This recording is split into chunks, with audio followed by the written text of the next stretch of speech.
السلام علیکم ورحمۃ اللہ وبرکاتہ۔ ان الحمد للہ نحمدہ ونستعینہ ونستغفرہ ونعوذ باللہ من شرور انفسنا ومن سیئات اعمالنا من يهده الله فلا مضل له ومن يضلل فلا هادي له واشهد ان لا اله الا الله وحده لا شريك له واشهد ان محمدا عبده ورسوله اما بعد فإن خير الحديث كتاب الله وخير الهدي هدي محمد صلى الله عليه وسلم وشر الأمور محدثاتها وكل محدثة بدعة وكل بدعة ضلالة وكل ضلالة في النار. قال الله تبارك وتعالى في قرآن المجيد: أعوذ بالله السميع العليم من الشيطان الرجيم. بسم الله الرحمن الرحيم. الرحمن على العرش استوى. وقال تبارك وتعالى: ان اللہ وملائکتہ یصلون علی النبی یا ایھا الذین آمنوا صلوا علیہ وسلموا تسلیما. رب اشرح لی صدری ویسر لی امری واحلل عقدۃ من لسانی یفقہوا قولی. رب زدنی علما. تمام قسم کی حمد و ثنا کبریائی اور بڑائی اس اللہ وحدہ لا شریک کے لیے لائق و زیبا ہے جس نے ہمیں اور آپ سب کو پیدا فرمایا، اور درود و سلام ہو بے شمار لا تعداد احمد مجتبی محمد مصطفیٰ محمد رسول اللہ صلی اللہ علیہ وسلم پر، ان کے آل پر، ان کے اصحاب پر. اللہم صلی علی محمد وعلی آل محمد کما صلیت علی ابراہیم وعلی آل ابراہیم انک حمید مجید. اللہم بارک علی محمد وعلی آل محمد کما بارکت علی ابراہیم وعلی آل ابراہیم انک حمید مجید. میرے عزیز دوستوں اور بھائیوں، اللہ تبارک و تعالیٰ کی توفیق سے میں کچھ قرآن کی آیت اور کچھ صحیح حدیث آپ کے سامنے رکھنے کی کوشش کروں گا اس موضوع پر کہ اللہ تبارک و تعالیٰ ہے کہاں. کیونکہ ہر انسان کے لیے، چاہے وہ بچہ ہو، چاہے عورت ہو، چاہے بوڑھا ہو، ہر انسان کے لیے یہ جاننا ضروری ہے کہ اس کا بنانے والا، زمین و آسمان کو بنانے والا، وہ ہے کہاں. کیونکہ بہت سارے بھائی کو اس بارے میں ایک شبہ ہوتی ہے، اور اپنے بہت سارے مولوی اور مفتی جو ہیں ان سے اگر پوچھا جاتا ہے کہ اللہ کہاں ہے تو یہی جواب دیتے ہیں کہ اللہ تو ہر جگہ ہے. ہمارے دل میں، آپ کے دل میں اللہ ہر جگہ ہے. یہ کوئی دلیل نہیں ہوئی میرے عزیز دوستوں اور بھائیوں. تو اس بارے میں سب سے پہلے جاننا ضروری ہے کہ اللہ تبارک و تعالیٰ ہے کہاں. اللہ تبارک و تعالیٰ سے دعا ہے کہ اللہ تبارک و تعالیٰ ہمیں حق بات اور سچ بات کہنے کی توفیق عطا فرمائے، اور جو ہم سے لفظی طور پر خطائیں ہوں کہنے میں، اللہ تبارک و تعالیٰ اس کو معاف فرمائے. آمین یا رب العالمین. تو میرے عزیز دوستوں اور بھائیوں، اللہ تبارک و تعالیٰ نے قرآن میں جن جن مقامات پر فرمایا کہ اللہ تبارک و تعالیٰ صبر کرنے والوں کے ساتھ ہے، تو ان مقامات پہ کہنے کا مطلب یہ ہوتا ہے کہ اللہ تبارک و تعالیٰ کی رحمت اس کے ساتھ ہے، اللہ تبارک و تعالیٰ کا علم اس کے ساتھ ہے، اللہ تبارک و تعالیٰ کی قدرت اس کے ساتھ ہے. یہ ہوتا ہے اس کا معنی. لیکن اللہ تبارک و تعالیٰ اپنے وجود کے اعتبار سے کہاں ہے، آئیے اس بارے میں جاننے کی کوشش کرتے ہیں. اللہ تبارک و تعالیٰ نے سورہ طٰہٰ آیت نمبر 5 میں فرمایا: الرحمن علی العرش استویٰ، کہ رحمان اپنے عرش پر مستوی ہے. اللہ تبارک و تعالیٰ اپنے عرش پر مستوی ہے. اس کی کیا کیفیت ہے، کس حالت میں ہے، بیٹھا ہے کہ کھڑا ہے، کیا کیفیت ہے، یہ صرف اللہ تبارک و تعالیٰ ہی جانتا ہے، دوسرا کوئی نہیں جانتا. جتنا اللہ تبارک و تعالیٰ نے بتلا دیا، جتنا محمد صلی اللہ علیہ وسلم نے کیفیت بتلا دی، ہر مسلمان کو چاہیے کہ اتنی بات پر ایمان رکھے، اپنا عقیدہ رکھے، اس کے اندر کسی چیز کی تعویل نہ کرے، نہ کسی چیز کا مثال بیان کرے. بلکہ اللہ تبارک و تعالیٰ نے کیا فرمایا سورہ شورى آیت نمبر 11 میں: لیس کمثلہ شیء وہو السمیع البصیر، کہ اللہ تبارک و تعالیٰ کی مثال کسی چیز سے نہیں دی جا سکتی، اور وہ اللہ تبارک و تعالیٰ بے مثال ہے، اس کی کوئی مثال نہیں، وہ دیکھنے والا اور جاننے والا ہے. تو اللہ تبارک و تعالیٰ کی مثال دینا یہ گمراہیت ہے، اور اللہ تبارک و تعالیٰ کے بارے میں کسی چیز سے ہم کمپیئر نہیں کر سکتے، اور نہ اس کی مثال کسی چیز سے ہم دے سکتے ہیں. بلکہ ہمارا اللہ تبارک و تعالیٰ بے مثال ہے، اس کی کوئی مثال نہیں. تو اس طریقے سے سمجھنا چاہیے. اور قرآن کی آیتیں بعض آیتوں کی تفسیر کرتی ہیں، احادیث بعض حدیثوں کی تفسیر کرتی ہیں۔ اس طریقے سے قرآن اور حدیث کو سمجھنا چاہیے۔ تو میرا عزیز دوستوں اور بھائیوں، اللہ تبارک و تعالیٰ کے بارے میں یہ علم جاننا کہ اللہ تبارک و تعالیٰ کہاں ہے؟ عرش پر، 7ویں آسمان کے اوپر۔ اسی طریقے سے میں آپ کے سامنے ایک حدیث رکھنے کی کوشش کروں گا کہ امیر معاویہ رضی اللہ تعالیٰ عنہ بیان کرتے ہیں کہ ہمارے پاس ایک باندی تھی، بکریاں چرایا کرتی تھی، اور ایک بار کیا ہوا کہ بھیڑیا نے ایک بکری کو کھا لیا۔ کہتے ہیں کہ مجھے غصہ آیا، میں نے اس کو تماچا مار دیا اور اللہ کے رسول صلی اللہ علیہ وسلم کے پاس گیا اور نبی صلی اللہ علیہ وسلم سے سارے حالات بتائے۔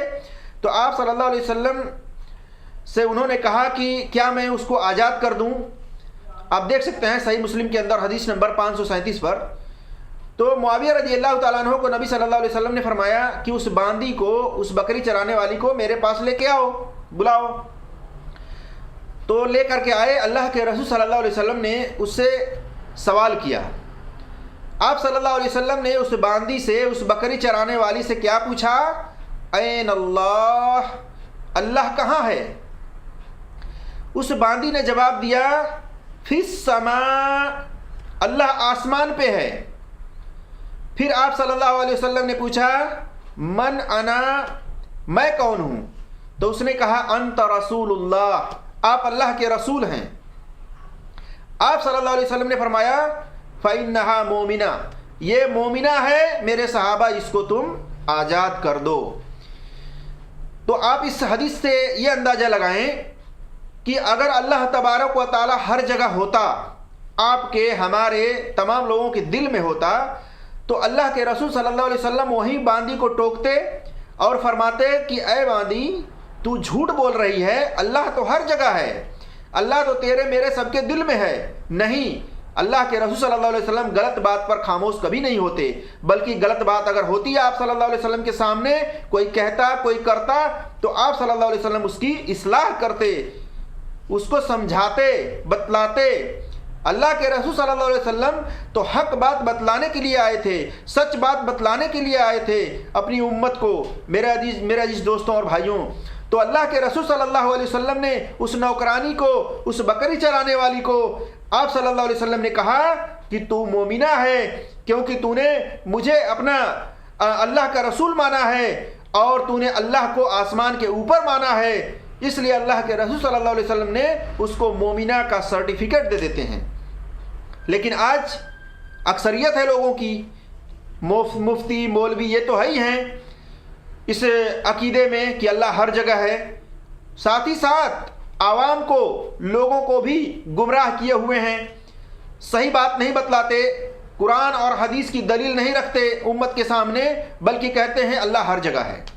میرے عزیز دوستوں اور بھائیوں، اصلاح کرنے کی ضرورت ہے، اور اپنے بال، بیوی، بچوں کو، اپنے گھر والوں کو، تمام لوگوں کو آپ یہ عقیدہ بتلائیں، اس بات پر یقین دلائیں کہ تمہارا بنانے والا، ہمارا بنانے والا، تمام جہانوں کا بنانے والا، اس کو پالنے والا، اس کو روزیاں دینے والا کہاں ہے؟ اللہ تبارک و تعالیٰ اپنے عرش پر مستوی ہے، جیسا اس کی شان کو لاحق ہے اس طریقے سے اللہ تبارک و تعالیٰ اپنے عرش پر ہے۔ اب اس میں بدعتی لوگ کیا سوال کرتے ہیں کہ مان لو اللہ کو آپ عرش پہ مانتے ہو تو یہ بتاؤ اللہ عرش پر بیٹھا ہے کہ کھڑا ہے؟ اللہ تبارک و تعالیٰ کی مثال کسی چیز سے نہیں دے سکتے، نہ اس کی عرش کی مثال کسی چیز سے ہم دے سکتے ہیں، بلکہ اللہ تبارک و تعالیٰ کی جس طرح اس کی شان ہے اس طرح سے اس کیفیت میں ہے۔ اتنا یقین اور عقیدہ رکھنا ہر مسلمان، ہر انسان کے لیے ضروری ہے۔ اس کے اندر کوئی تعویل نہیں کر سکتا، اس کے اندر کوئی مثال نہیں دے سکتا، اللہ بے مثال ہے۔ تو اللہ تبارک و تعالیٰ کی عرش، اللہ تبارک و تعالیٰ کا عرش کتنا بڑا ہے؟ بہت بڑا ہے۔ جیسا کہ آیت الکرسی کے اندر اللہ تبارک و تعالیٰ نے کیا فرمایا، آپ دیکھ سکتے ہیں کہ اللہ تبارک و تعالیٰ کا عرش پورے جہان کو گھیرے ہوئے ہے، لیکن اس کی لمٹ نہیں ہے، ان لمیٹیڈ ہے اس کی کرسی بھی۔ ہم نہ کرسی کی کسی چیز سے مثال دے سکتے ہیں، نہ اللہ تبارک و تعالیٰ کی وجود کی کسی طرح سے مثال دے سکتے ہیں، نہ اللہ تبارک و تعالیٰ کے کھڑا اور بیٹھنے کی مثال ہم دے سکتے ہیں، نہیں دے سکتے۔